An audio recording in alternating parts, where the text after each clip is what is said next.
Hello friends, welcome back once again.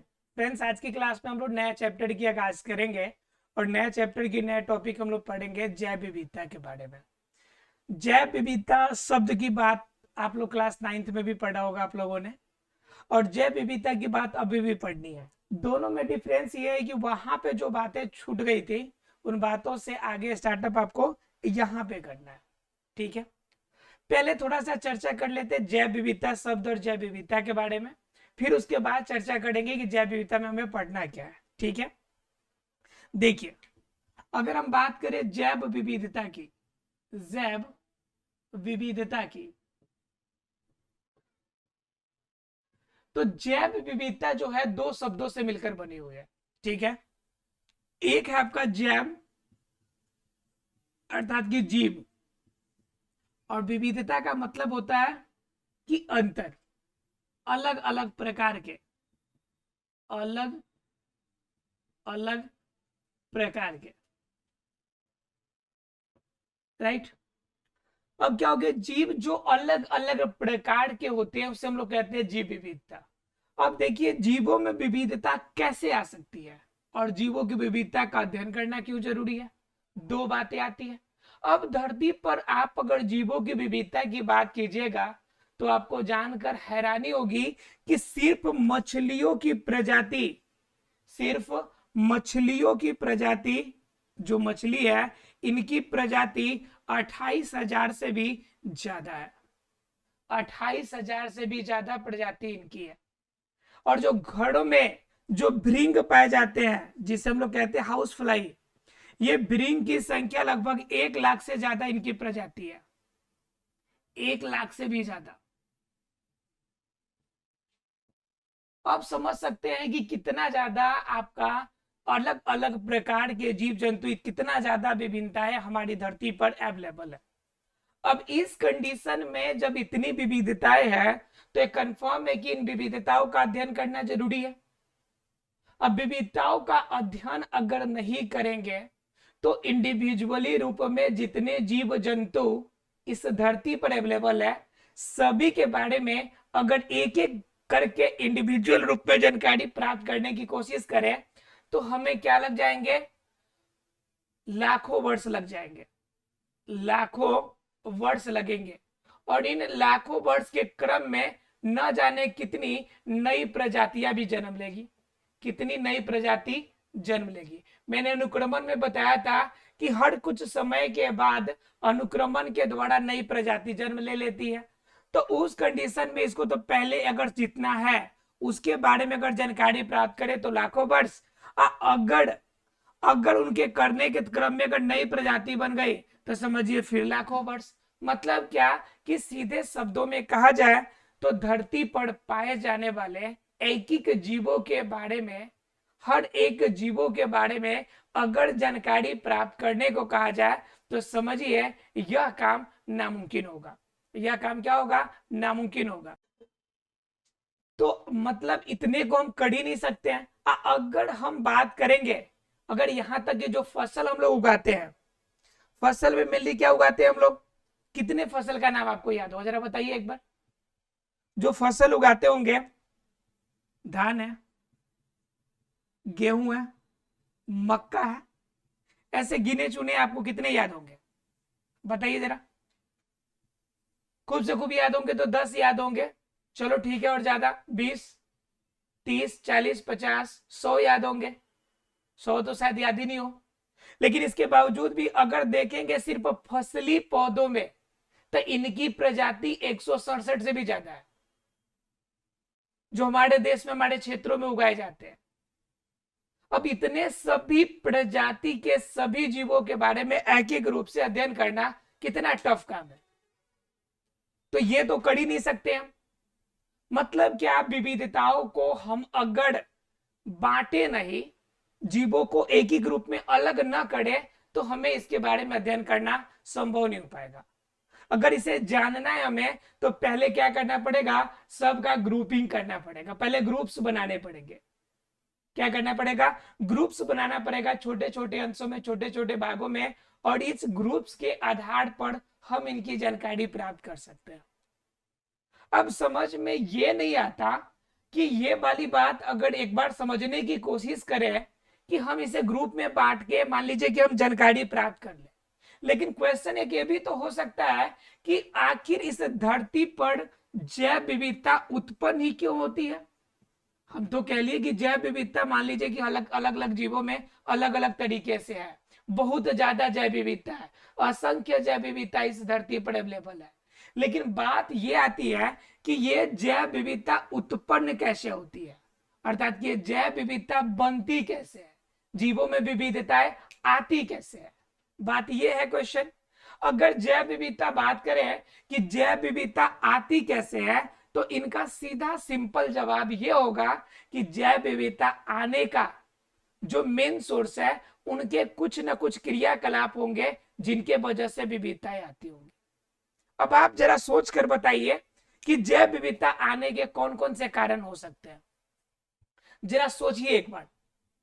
तो आप सोचेंगे क्या कि पहला नंबर बात तो हम लोगों ने पढ़ा था कि लैंगिक जनन की क्रियाएं, जो जीव लैंगिक जनन की क्रियाएं करते हैं उन जीवों में भिन्नताएं आती है। क्या आती है? भिन्नताएं आती है, अर्थात कि नए जीव उत्पन्न होते हैं।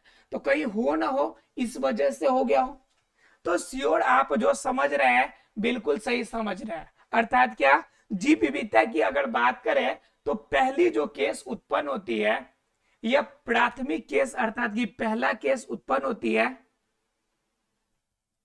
अनुवांशिक भिन्नता के आधार पर। किसके आधार पे? अनुवांशिक भिन्नता के आधार पे। अनुवांशिक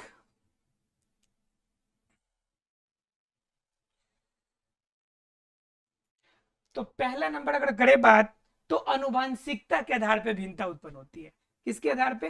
अनुवांशिकता के आधार पे। अब जरा गौर कीजिएगा कि वांशिकता के आधार पर भिन्नताएं कैसे होती होंगी। तो अनुवांशिकता के आधार पर भिन्नताएं का मतलब हो गया, अनुवांशिकता के आधार पर भिन्नता का मतलब सीधे शब्दों में अगर हम बात करें तो हो गया कि जीन के कारण उत्पन्न भिन्नता, जीन के कारण। अब जरा गौर करके समझिए, तो देखिए जीन के कारण उत्पन्न भिन्नता, तो जीन के कारण मतलब क्या कि जैसे मान लीजिए कि मेल और फीमेल इन दोनों के अंदर जो क्वालिटी है, तो ये जो बच्चे होंगे जो यहाँ से सन उत्पन्न होगा इनके अंदर इनके अपेक्षा मेल और फीमेल की अपेक्षा अलग गुण होंगे। लैंगिक जनन की क्रिया में भिन्नताएं आती है, और वो भिन्नताएं क्यों होती है? क्योंकि उसमें म्यूटेशन होता है। जो आपके मेल होते हैं और फीमेल होते हैं उनके गुणों से डिफरेंस प्रकृति के आधार पे इनके अंदर नए प्रकार के गुण उत्पन्न होते हैं, और यही प्रकृति से उत्पन्न गुण किस रूप में आ जाते हैं? तो भिन्नता के रूप में उत्पन्न हो जाते हैं, भिन्नता के रूप में। क्लियर है आप लोग को? भिन्नता के रूप में क्लियर है। तो ये क्या हो गया? अनुवांशिकता के आधार पे। जब अनुवांशिकता के आधार पे मतलब अनुवांशिकी होती है, अर्थात क्या लैंगिक जनन की क्रियाएं होती है, उन क्रिया के कारण जब एक नए जीव की उत्पत्ति होती है और उस नए जीव की उत्पत्ति होने के कारण पुराने जो जीव होंगे उनसे एक नया गुण उत्पन्न होगा। जैसे मैंने आपको बताया था अनुक्रमिता में, ठीक है, कि अनुक्रम के बाद क्या होता है कि नए गुण आ जाते हैं, और नया गुण क्या होता है? प्राकृतिक चयन के आधार पे होता है। इसी के आधार पे अनुवांशिकता के आधार पर ही जो जीवों में भिन्नताएं आ गई, इस धरती पर अपने आप को जीवित रखने की क्षमता आ गई। इसी के आधार पे डार्विन ने एक सिद्धांत दिया था, कौन सा? नेचुरल लॉ ऑफ सिलेक्शन, प्राकृतिक चुनाव का सिद्धांत। प्राकृतिक चुनाव का सिद्धांत मतलब इस धरती पर सिर्फ वही जीव जीवित रहेंगे जिससे प्राकृतिक वर्णन करेगी, यानी प्राकृतिक धारण करेगी, या फिर सीधे शब्दों में कहे जो जीव अपने आप को इस प्रकृति के अनुरूप ढाल पाएगा सिर्फ वही जीव इस धरती पर जीवित रह पाएगा। तो अनुवांशिकता के आधार पर यही भिन्नताएं आती है ताकि वह क्या करे? अपने आप को उसके अकॉर्डिंग ढाल सके। जैसे जिस समय छोटे कैटेगरी में जब बच्चा गर्भ में होता है मानव के, तो उनके अंदर सभी प्रकार के स्ट्रक्चर देखने को मिलते हैं। मछली के गिल्स के सामान्य स्ट्रक्चर देखने को मिलते हैं, उभयचर के सामान्य स्ट्रक्चर देखने को मिलते हैं, जानवर के समय पूंछ देखने को मिलती है, लगभग लगभग सभी तरह के स्ट्रक्चर देखने को मिलते हैं। लेकिन प्रकृति में जिस प्रकार से इनकी उत्पत्ति होती है उनके आधार पे वो चेंजेज होकर वह प्रकृति के अनुरूप एक मानव के रूप में उत्पन्न होते हैं।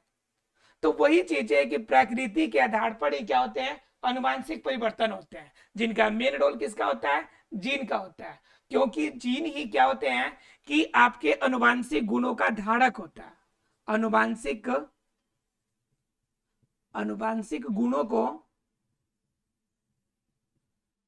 को स्थानांतरित करने का जिम्मेवारी किसका है, स्थानांतरित करने की जिम्मेवारी, स्थानांतरित करने की जिम्मेवारी किसकी है भाई, तो इसी की जिम्मेवारी किसकी है, तो ये है अनुवांशिकता अर्थात की जीन की। क्लियर। तो पहला केस तो ये हो गया कि जैव विविधता अगर उत्पन्न हुई है तो हो सकता है यह जैव विविधता किसकी देन हो, अनुवांशिकता की देन हो। तो पहला रीजन ये हो गया। अगर दूसरे रीजन की बात करें तो स्पीशीज के आधार पे भिन्नता, दूसरा क्या होगा, स्पीशीज के आधार पे भिन्नता। अब देखिए, अब अलग अलग प्रजाति के जीव अलग अलग भिन्नता रखते होंगे। जैसे मान लीजिए अगर किसी स्पीशीज की बात करें, हम किसी स्पीशीज की बात करें, जैसे मान लीजिए हम बात कर लेते हैं गाय की, ठीक है, और एक बात कर लेते हैं हम लोग भैंस की, भैंस की। अब जरा देखिए, गौर कीजिए कि गाय और भैंस में बहुत सारी समानताएं एक जैसी हमें नजर आती है, लेकिन इनकी प्रजाति अलग अलग है तो इनमें भिन्नताएं भी पाई जाती है। तो कहते हैं कि स्पीशीज होंगे, स्पीशीज में परिवर्तन के कारण भी भिन्नताएं देखने को मिलेगी। जैसे एक और एग्जांपल देखिए, चीता में और बाघ में देखने में लगभग एक ही जैसे लगते हैं, लेकिन दोनों में क्या है, भिन्नता है। इसी में एक और कैटेगरी को जोड़ लीजिए, शेर को, ठीक है, तो इसमें भी भिन्नता है। मतलब चीता, बाघ और शेर लगभग लगभग एक जैसे दिखते हैं। तो देखिए गाय, भैंस, चीता, बाघ और शेर, देखिए सभी में क्या हो गई, सिर्फ प्रजाति अलग हो गई। प्रजाति अलग हो गई तो कंफर्म है इनमें भिन्नता आ जाएगी। जैसे चीता की बात कीजिएगा तो चीता की रफ्तार सबसे तेज होगी, ठीक है, लेकिन बलवान के मामले में कीजिएगा तो शेर सबसे ज्यादा बलवान होगा, ठीक है। तो कहने का मतलब है जैसे गाय और भैंस, अब गाय और भैंस में डिफरेंस क्या हो जाएगा कि गाय का जो दूध होगा वो थोड़ा सा अपेक्षाकृत कम वसा वाला होगा, ठीक है, और भैंस का दूध थोड़ा सा ज्यादा वसा वाला होगा। अब ऐसा ना कहिएगा कहीं पे कि इन दोनों में डिफरेंस ये है कि भैंस काली और गाय उजली होती है। भाई आजकल के गाय भी आपकी काली देखने को मिलेगी, हाइब्रिड वाले, तो ऐसा कोई अंतर नहीं है। लेकिन डिफरेंस मेन क्या है कि इसके जो दूध होते हैं वह ज्यादा फैटी होते हैं, मतलब ज्यादा वसा युक्त होते हैं, ठीक है, लेकिन गाय के दूध क्या होती है, कम वसा युक्त होती है। उसके बाद क्या है, इनके अंदर और डिफरेंसेज है कि गाय के पास जो दूध होती है वो अपेक्षाकृत इनकी अपेक्षा थोड़ी सी कम होती है, इनकी अपेक्षा भैंस में ज्यादा होती है। तो ये कुछ अंतर है जिनके आधार पर आप क्या कर सकते हैं, बांट सकते हैं। तो ये स्पीशीज के आधार पर जो भिन्नताएं उत्पन्न होती है ये भी जैव विविधता का एक स्रोत बन जाती है। तो दो मेथड हम लोगों ने जान लिया। इसके अलावा जरा सोच कर देखिए कि जैव विविधता के और कोई कारण हो सकते हैं क्या। देखिए तो क्या है, आप देखना इसमें यह है कि इसके अलावा भी कोई कारण हो सकते हैं क्या। हमने देख लिए कितने आधार पे, दो आधार पे। अब तीसरा आधार देखते हैं। तो तीसरा अगर बेस देखेंगे हम लोग तो पारिस्थितिकी तंत्र के आधार पे, पारिस्थितिक तंत्र के आधार पर। अब पारिस्थितिक तंत्र के आधार की अगर बात कीजिएगा तो पारिस्थितिक तंत्र मतलब क्या, रहने सहने का जगह, रहने सहने का तरीका, एक इन्वायरमेंट। अब पारिस्थितिकी तंत्र में बात कीजिएगा, जरा सा देख लीजिए मछली को, वहीं पे दूसरे तरफ देख लीजिए बरगद के पेड़ को, वहीं पे आप देख लीजिए मरुस्थल में पाए जाने वाले नागफनी के पौधे को, नागफनी के पौधे को, मछली में आपका क्या कहते हैं, पानी में पाए जाने वाले जलकुंभी को। अब जरा गौर करके देखिए कि तीनों की अपनी अपनी क्या है, पारिस्थितिक तंत्र है। नागफनी के बॉडी के अंदर इनके पूरे शरीर में इस तरह के स्ट्रक्चर बने हुए हैं कि यह कम पानी में अपने आप को एडेप्ट कर सकता है, कम से कम पानी में। वहीं पे देखिएगा कि जलकुंभी बिना पानी का या बिना कीचड़ का लगभग लगभग नहीं रह पाएगा, बिना पानी या कीचड़ का रह नहीं पाएगा।